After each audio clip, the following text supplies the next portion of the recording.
Hey there, thanks for tuning in. Welcome to Investing in Germany. Let's have a quick look on how to find and develop your own ETF portfolio. This is part of the Invest in ETF series. The link to the other videos are in the description. I do recommend you to watch the other videos available on this topic, and I'm sure that these videos should really help you in navigating yourselves through the ETF, which has now become really complex and complicated. To select the ETF where you want to invest in, you need to go for ETF search engine, which is specifically made for the German market, because we cannot really invest in an international ETF market where we don't have access to. So let's stick to the European or German stock search engine, ETF search engines. So here we have three search engines. The first one is the Just ETF, which is really popular and it's also available around the world. And second most popular, I would say, is the Extra ETF, which is also really fairly good. And then the third, the new entrant into the market, which is the Finance Flows. They also have their own YouTube channel where they focus on the ETF investment, and now they have ventured out into a new ETF search engine. From the three, I really prefer to go with the Finance Flows because the UI is fresh and it's new and it's more easy to navigate and everything is there for you. Unlike in ETF, Just ETF or Extra ETF, where you have to go and search for what you really want.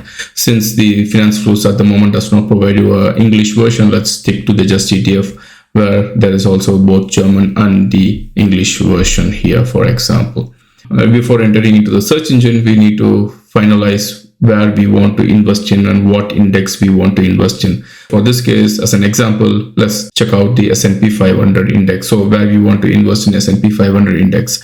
Just short information about the S&P 500 index. It is nothing but index which tracks the top 500 companies, the American companies based on a market cap, and that's all about it.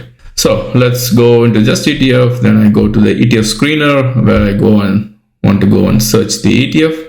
So here we have two options. The first one is, then we can go ahead and directly select and type in the S&P 500, and then you get some options, but then these options are not really helpful for me to make an investment because this doesn't say anything. The name says S&P 500 with some information which will come to in a bit, but then it does not give me all the options where I can see and select the ETF where I want to invest in. I don't want to go ahead and search all the investment available here. So let's go and filter it out where it's much more easy, where we can narrow down the search engine.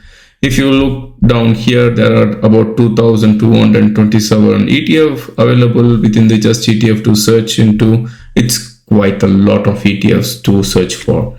So first, we have to select the index. So let's go to the index family and select the S&P 500.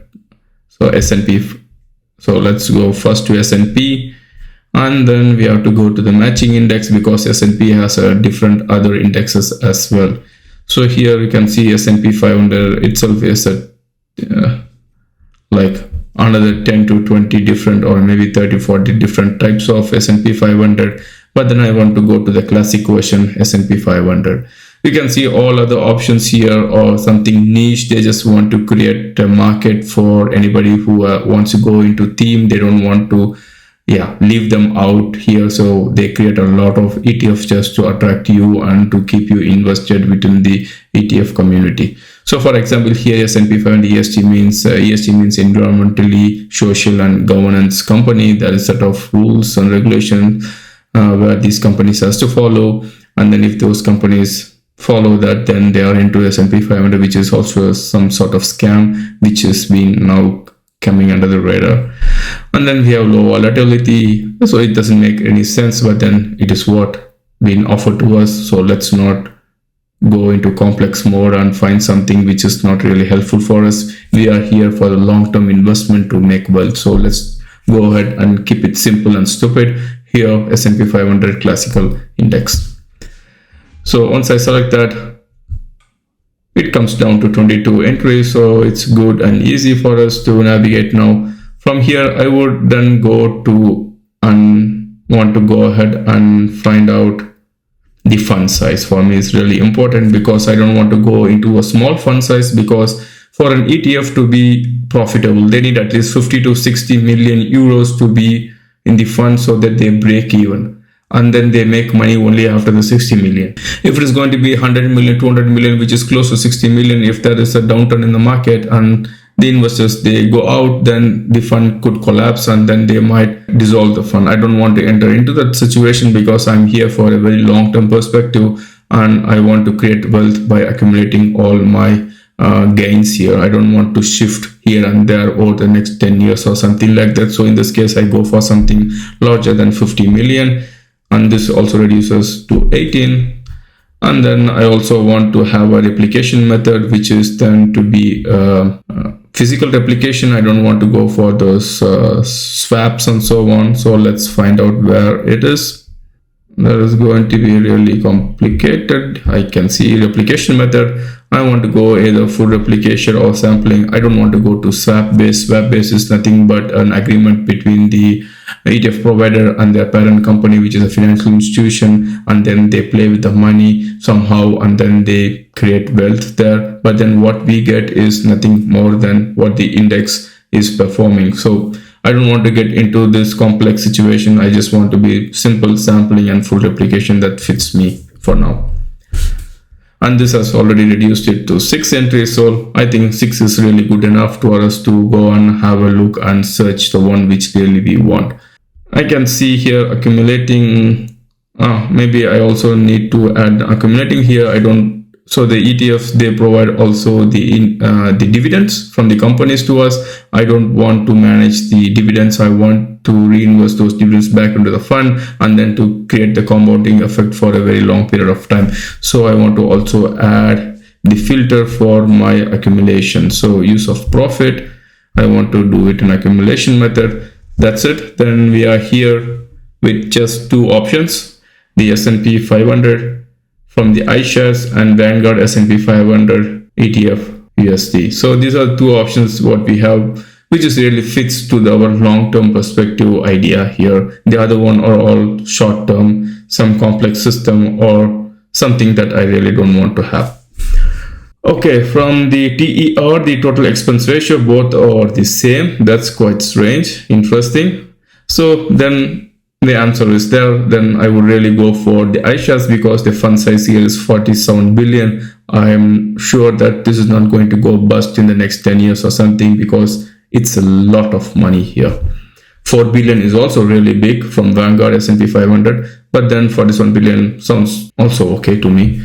So let's go here. So once you enter here, what you can see here are the following. So they give you the fund size, which is also part of risk, which I just explained. So it is more than 500 million, and then it's 0.07%. This is really, really crazy. This is almost nothing per annum. And then here they have a full replication, so which means that they buy and hold all the 500 stocks within the S&P 500. That's 1-to-1. There is no sampling. That's really good. And then it's an accumulating one, and then it's also registered in Ireland. So if you check all the ETFs, they are either, most likely they are registered either in Luxembourg or in Ireland. There are also some ETFs which are registered also in Germany or France, for example, but they are very, very less. This is because the Ireland and Luxembourg, they are really mature financial market, and the process and maintaining all those regulatory stuffs, they are quite easy, and there are a lot of options available. So those guys are registered there. If there is a fund which is making a lot of transaction with the American market, then they are most likely registered in Ireland because Ireland and US, they have some tax benefit compared to the Luxembourg or Germany. And you can also see that this has been in market for now 12 to 13 years. That's really crazy, really long period of time. So this is a really good ETF for our investment. And it's also UCITS compliant, and it is also for the 30% tax rebate, which is nothing but within Germany. If we are into this compliant, UCITS compliant, then we get an option of tax rebate. So if we make a capital gain of 100 euros, for example, in this year after buying and selling, out of the 100 euros, we are taxed only for the 70 euros, the 70%. The 30% is then not income taxed. So it's really good advantage for us to invest in Germany. There are also other information available here, but that's not really important for us to make a decision here. So the decision what we see here is really good enough for us. It makes sense for us to invest in it if you want to go for an S&P 500 index investment. And finally, once we selected it, and we have to really go and check the fact sheet. Fact sheet is nothing but the data sheet, I would say, from the ETF provider. Like here for the iShares, they publish it every month. They give the updates on how the fund is performing, what changes they have made, and so on. So let's go ahead and click here. And they also offer an English version here because we are in the English version. And you can see that the information is from 30th of November. And all data is at the 6th of December. So next one, we should expect the next version in a couple of days or in a week or something like that. So you should have see the same information here, registered in 2010, and the currency is USD. So for us located in Germany, we are investing in euros, but then the fund is in USD. So there are also some brokers who offer us to invest in this fund directly in the USD, where we have to convert the euros into USD and then invest it. But then for my broker, where I'm having the Scalable Capital, Trade Republic, and they do the conversion for me, so I pay them with the euros, and then the conversion happens in the background, and then they keep investing into this fund. So for us as an user, we don't have to really concerned about the USD here, because we're not going to do the forex exchange here. And the benchmark is an S&P 500, and then this is the ISIN number. This is nothing but the serial number, I would say, or like a VIN number in a car. So this is the number where you get this and search it in your broker, for example, Scalable Capital or Trade Republic, and then you invest in that, because the name, there's no guarantee that the name that you see in the search engine will be the same as the name in your broker, because these guys, the search engine guys, they get the data from a third-party provider like a FactSet or Morningstar, and then they compile the data and show it to us. It does not need to be the same as the broker. So here the source of information should go through the ISIN number, which is the constant number, a dedicated number for this index here. And then the total expense ratio 0.07. This is the same what we saw there, and is located in Ireland, and this is a physical replication, and rebalance is done quarterly, and then UCIT is compliant and accumulating. That's all what we need. And then we also get some other information. So number of holding here is 503. Of course, this is quite strange, right? So the S&P 500 tracks the 500 companies, but then you see here 503 companies. The difference is nothing but, for example, the class of the stock that is offered in the market. For example, here if you see Alphabet, it has a class A and class C, but then they are counted as two different stocks, even though they are the same company, but then different class A. Class C, class A, class B is nothing but the voting rights of class A is different than the voting rights of class C, but for us it doesn't matter. So they have invested in both class A and class C. That's why you see more than 500 companies here. There'll be another maybe couple of stocks where they have two different classes. That's why it's in 503. So don't make it concern you. And it's all the top American companies. And this is also quite interesting for you to see here how good the ETF is tracking the index. You can see the benchmark is standing by the index here. The blue color is 28.16, and the fund has made 28.36. There is some delta. It depends on when the guys are purchasing and selling those stocks or individual constituents of the index. So there will be small deviation, but then it should not be more than 0.5, something like that. It will be very less. But here you can see that it's fairly nothing, right? So it's 0.25 here, something like that, and here it's also 0.5. So it's not much over the period of time. It will go to average it out. So it's good to see that both are going in tandem to each other. And then you go also see other information like price to earnings, price to book. Yeah, that is it. The information looks correct between what the search engine is providing you as well as what the FactSet is providing you. And then the next step is just to copy this ISIN number and invest into it if you would like to. But for me, I'm not going to invest in it. This is just for an example for you guys to how to search and find an ETF.